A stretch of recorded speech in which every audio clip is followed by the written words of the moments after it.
Assalamualaikum bang. Waalaikumsalam. Ya Bang, Hashim Corner sini bang. Ya, tempat ni nama Hashim Corner. Apa yang best sini bang? Saya tengok menarik je setting dia. Paling menarik kat sini akan jadi tempat Pot makan untuk orang muar lah kat sini lah.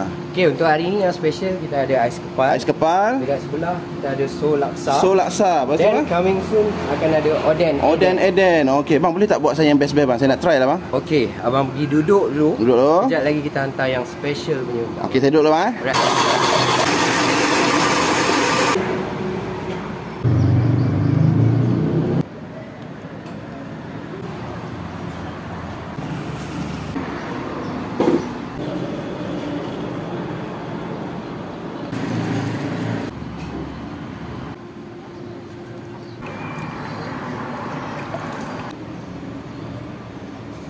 Kami bawakan menu special untuk abang. Oh, dah siap dia? Ya. Apa warna-warni ni dia? Nampak sedapnya. Yang warna-warni ni tutti-frutti milk fruit. Yang ni ais kepal Milo. Oh, budak-budak suka yang ni. Ada marshmallow kan? Topping ni boleh pilih Topping pun boleh pilih bang.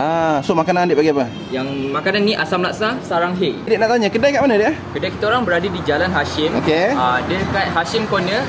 Terbaris dengan Amy Steamboat. Oh, Amy Steamboat sana kan? Habis buka setiap hari dek? Kita orang buka setiap hari kecuali hari Rabu bermula 2 petang hingga 12 malam. Okey dek, semua makanan yang saya makan dulu, Masya Allah sedapnya dek. Terima kasih lah.